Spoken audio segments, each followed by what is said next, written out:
Haya, wakati tunaanza basi episode ya 4, anza kujipanga, uendelee kuenjoy. Mambo ni moto kulikweli.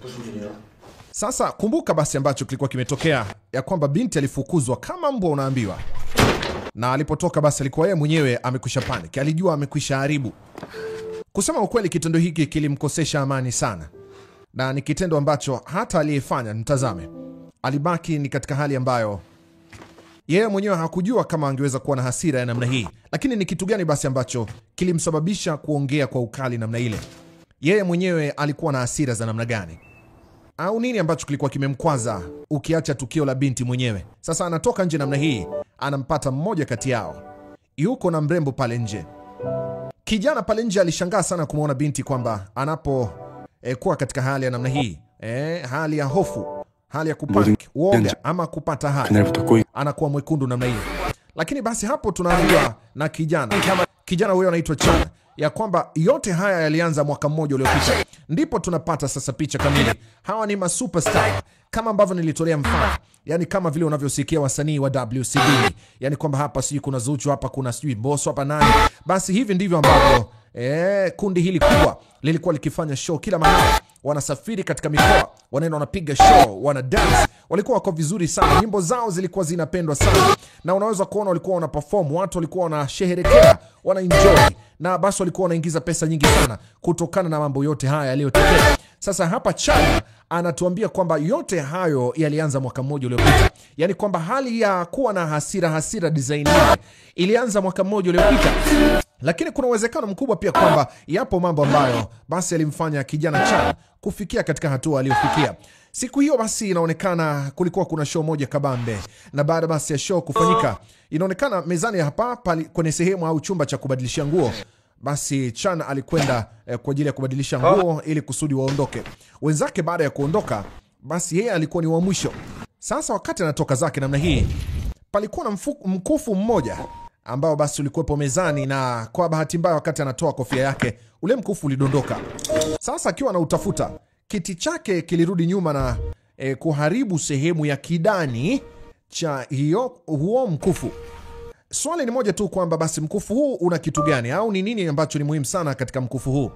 Ni nini ambacho kinaufanya mkufu huu kuwa ni kitu ambacho director anaamua kutuonesha katika kipande hiki cha 4 ama episode hii ya 4? Basi mtazame kijana baada ya kuona mkufu wake ulikuwa umevunjika, alipatwa na butwaa fulani.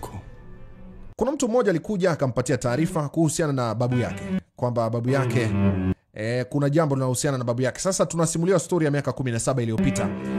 Miaka 17 iliyopita palikuwa na maisha kati ya kijana huyu anayeitwa Chan pamoja na babu yake. Babu yake ilikuwa ni mtu ambaye basi amemfundisha muziki.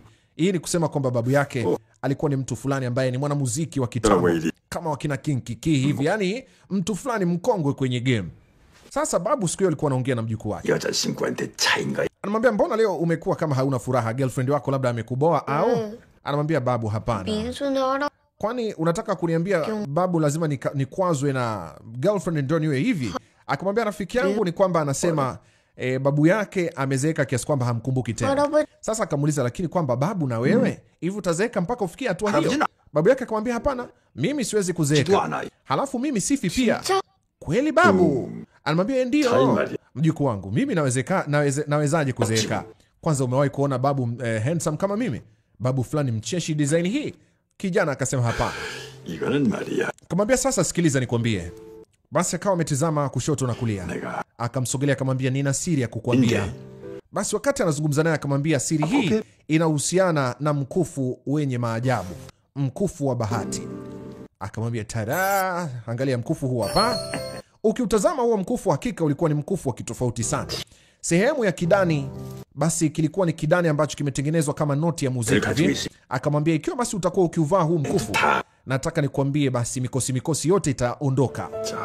Basi akamvalisha ule mkufu. Kumbuka huyo alikuwa ni babu yake miaka 17 iliyopita.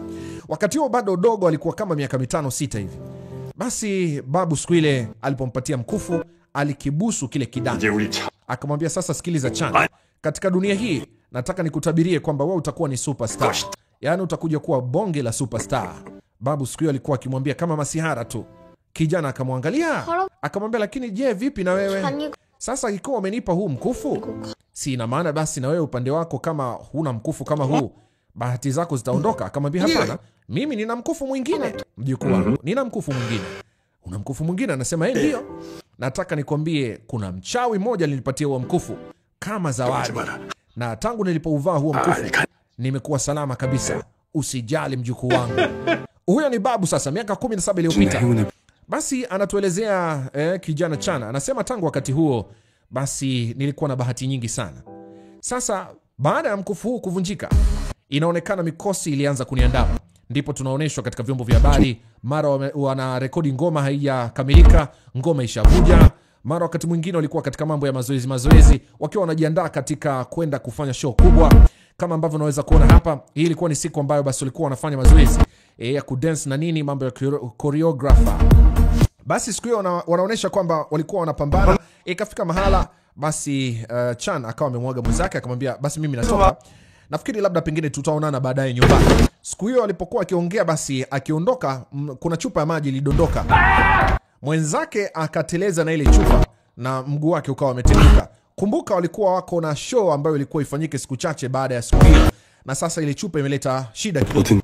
Anasema tangu wakati huo mambo yamekuwa yakienda ndivyo sivyo, yani kila siku vitu vinakwenda ndivyo sivyo. Sasa leo tena nimekuja katika chumba hiki, naona tena kuna vitu ambavyo nimekutana navyo. Anakumbuka babu yake alimwambia uvae huu mkufu, utakuwa ukipitia mambo yenye bahati.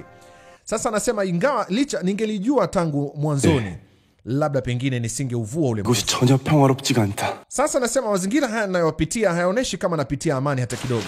Anakumbuka wakati alipomkuta binti kitandani, tena binti ambaye alitumwa kwenda kusafisha tu. Sasa anasema sijui kwa nini huyu binti mwenye mashavu yanayokuwa mekundu kabisa aliingia chumbani kwangu. Anaihesabu labda pengine na yenyewe hiyo basi ilikuwa ni bahati mbaya, ama basi mkosi design fulani. Sasa yule binti alisahau simu yake pale katika ile studio. Anajaribu kuitafuta simu yake, kama akipiga kwa simu nyingine kama ataweza kubahatika, labda mtu atapokea simu yake ajue iko wapi. Sasa anajiuliza, jamani, nimeisahau wapi simu yangu mimi? Nashinda hata kukumbuka. Kwa nini jamani? Wakati huu anakumbuka pia katika hiyo simu alijirekodi akiwa amevaa kofia ya wale ma superstar. Anasema jamani, sasa itakuwaje? Na nilijipiga pia mpaka selfie, na hata kule pia wakati nafua nilijipiga picha. Nilikuwa natafuta pia kumjua huyo Matilda ni nani. Sasa itakuwa vipi jamani kama siwezi kuwa tena na simu yangu? Binti wa watu wanalia.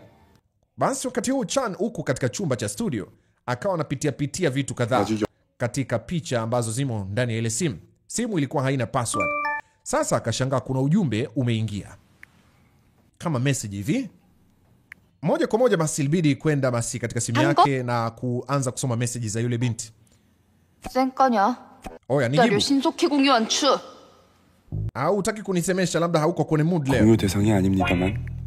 Basi kijana Chan akajibu ile message bila kujua kwamba anayeandika ni nani, kwamba wewe unaheshimu mambo ya watu. Puuzi wewe. Umesahau kwamba mimi ni mwanao sana. Marafiki hawawezi kufichana lolote kama vile ushuzi. Unataka kuniambia pia hao mastaa hawatoagi ushuzi? Basi jamaa alivyoona huyu mtu anaandika mambo ya kipuuzi, ikabidi kuandika message. Hebu mwambie mwenye hii simu aje achukue. Sasa mshikaji ama shosti yule akaenda kumwambia shoga yake kile ambacho alikuwa anachati na mwenzie. Binti watu wakajua, kama ulikuwa unajibiwa walikuwa wanajua tayari ni kitu gani ulichokuwa unaandika. Shoga yangu, kumtemea mwanaume mate, mara sijui kukojoa kwenye vio vya watu, halafu tena unakuta tena umeangusha na kuharibu vitu vya watu kwenye studio ya watu. Hivyo nafikiri wale wanaume watakuchukuliaje? Watanichukulia kama vile fala fulani. Ndio, uko sahihi kabisa. Sasa shoga yangu, mimi sitaki kuonekana kama natembea na kichaa. Si unajua tena. Akamwambia lakini mpuuzi kabisa. Nimeanza kujisikia kama napata homa hivi. Wakati walipokuwa wanazungumza hapo, wakasikia gari imewashwa pale nje inaondoka. Sasa hao ni majirani zao wale mastaa, vijana wale handsome boy. Binti akamwambia mwenzake, inaonekana kama wameondoka, utakuwa ndio muda mzuri wa kwenda jamani. Basi upande wa pili ikawa kama vile kijana anajaribu kutengeneza mziki wake, lakini siku ile mambo yalikuwa yanakataa kabisa. Basi akiwa amekaa hapo studio akajiongeza, labda pengine apate mapumziko kidogo. Issue ni kwamba binti huyu kila anapoenda kwenye nyumba hawa majirani huaga ananyata. Sijui kwa nini atakagi kupitia njia sahihi, kugonga akaribishwe aombe anachotaka, ananyata. Miaka 23, binti Chio Nyi. Sasa kaingia kwenye studio anatafuta simu yake. itakuwa labda niliacha hapa. Akahangaika kutafuta simu, kila anapojaribu kuangalia haioni. Baadaye akaikuta pale mezani. Kumbuka studio palikuwa na mtu kidogo mwenye studio akarudi. Haya, niambie nini ambacho unatafuta humu ndani? Sasa kama kawaida binti kafumaniwa tena. Si nilikuwa umenitumia message ukasema nichukue simu yangu. Sasa ndio uingie bila hata hodi. Unaingia tu ghafla.